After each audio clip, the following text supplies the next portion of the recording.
SNS 공유 및 댓글 SNS 클릭 수일 페이스북 트위터 카카오 스토리 SNS 공유 더 보기 구글 플러스 퇴행성 관절염 한방요법 퇴행성 관절염 치료의 핵심은 통증 관리다. 통증을 줄여 활동량을 유지하고 주변 조직을 튼튼히 유지해야 인공관절 수술 시기를 최대한 늦출 수 있다. 최근에는 통증 관리에 약물 주사 내시경 등 이 수술만큼 한의학 침술이 활용된다. 침을 이용해 엉킨 근육을 풀어주고 혈액순환을 도와 염증을 해소한다. 지난 10년간 침술로 수천 명의 무릎을 치료해온 이건모 권리안방 병원장을 만나 퇴행성 관절염에서 침술의 효과와 방법을 물었다. 이건모 권리안방 병원 이건모 권장이 무릎 퇴행성 관절염으로 인해 엉킨 조직을 푸는 데 쓰는 도침을 설명하고 있다. 김동아 기자 무릎이 안 아프니 살만납니다. 지난 16일 서울 서초구의 건모 권리안방병원에서 만난 64세 건모 대구시시의 얼굴엔 웃음이 떠나지 않았다. 이틀 전만 해도 계단을 오를 때 난간을 잡아야 했다던 그는 즉석에서 양반다리를 할 만큼 무릎 건강을 회복했다.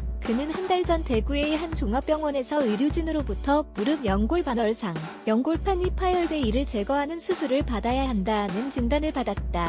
하지만 걷는데 큰 무리가 없었고 수술이 자칫 퇴행성 관절염을 앞당길 수 있다는 두려움에 선뜻 결정하지 못했다. 그러던 중 서울에 사는 딸의 권유로 이 병원에서 짐 시술을 받고 하루 만에 통증에서 벗어날 수 있었다. 그는 이날 오후 퇴원의 집 근처 병원에서 물리치료를 받고 있다. 무릎 통증은 고 명사회의 걸림돌이다. 주로 무릎 사이에서 충격을 줄여주는 연골이 닳거나 변형돼 발생한다. 연골이 찢기고 반월상 연골판 파열 마모되면 퇴행성 관절염 주변의 근육과 액체 주머니 활액낭과 부담을 받아 염증이 생기고 통증을 일으킨다. 연골 손상의 종착역은 결국 퇴행성 관절염이다. 나이가 들수록 연골이 딱딱해지고 주변 조직이 약해져 퇴행성 관절염이 잘 생긴다. 퇴행성 관절염 초기에는 운동 약물주, 사등 보존적 치료를 우선 실시한다. 통증을 줄이면서 물리치료로 주변 조직을 강화하면 연골이 받는 부담이 줄어 퇴행성 관절염의 진행을 늦출 수 있다.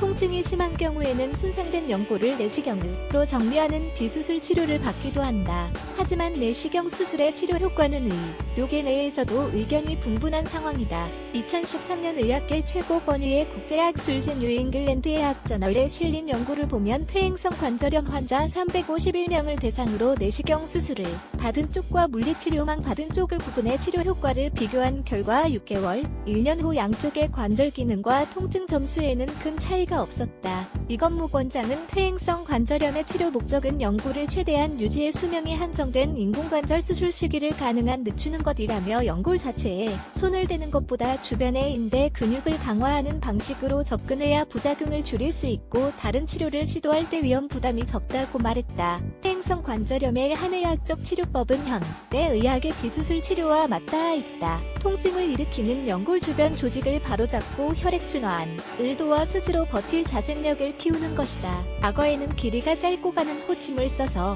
무릎의 혈류량을 늘리는 방법을 썼다. 지금은 한 단계 나아가 끝이 예리한 도침과 뭉툭한 원리침을 활용해 엉킨 조직을 직접 치료한다. 도침의 종류는 크게 세 가지다. 일반 도침은 끝에 길이에 일자 모양 칼이 달려있다. 퇴행성 관절염이 진행되면 주변 근육과 인대가 부담을 받아 커지면서 서로 붙거나 뼈에 달라붙게 된다. 이를 정교하게 떼는데 일반 도침이 쓰인다. 인대 주변 활액낭에 염증이 생겼을 때는 일반 도침보다 얇은 소도침으로 이를 터뜨려 염증 물질을 빼낸다. 염증 부위가 넓을 땐 바늘귀처럼 구멍이 난 약도 침을 써서 소염 진통제를 조직에 직접 투입한다. 일반 한의원에서 쓰는 호침과 같 이 도침 역시 흉터가 남지 않는다. 시술 후 1내 퇴원이 가능할 만큼 회복 속도도 빠르다.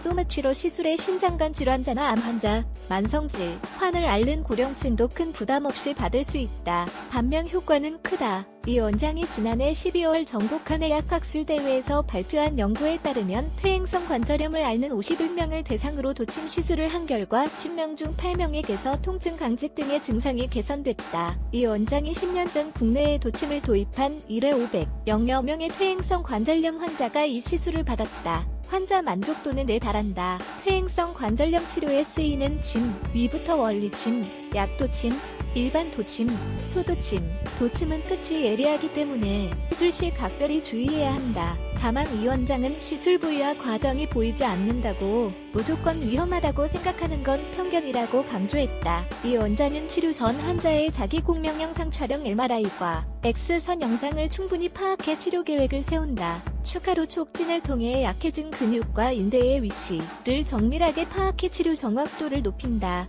무릎 뚜껑뼈 슬개골을 움직이거나 근육 인대를 밀고 당기는 등의 촉진법은 무려 15가지에 달한다. 이건목 원장은 침 시술을 할 때는 뼈를 기준으로 잡고 해부학 지식과 촉진을 바탕으로 탈이 난 조직을 치료한다고 말했다. 반면 원리침은 끝부분이 둥글고 도침보다 2배가량 길다. 염증 부위가 넓고 신경혈관이 몰린 부위는 원리침으로 막힌 부분을 풀어내 치료한다. 이 원장은 도침 원리침으로 연골 주변 조직을 풀어주면 혈관을 통해 산, 소혈액 공급이 원활해지면서 염증과 통증이 가라앉는다고 설명했다. 박정렬 기자. 파크 정글이울 준강 고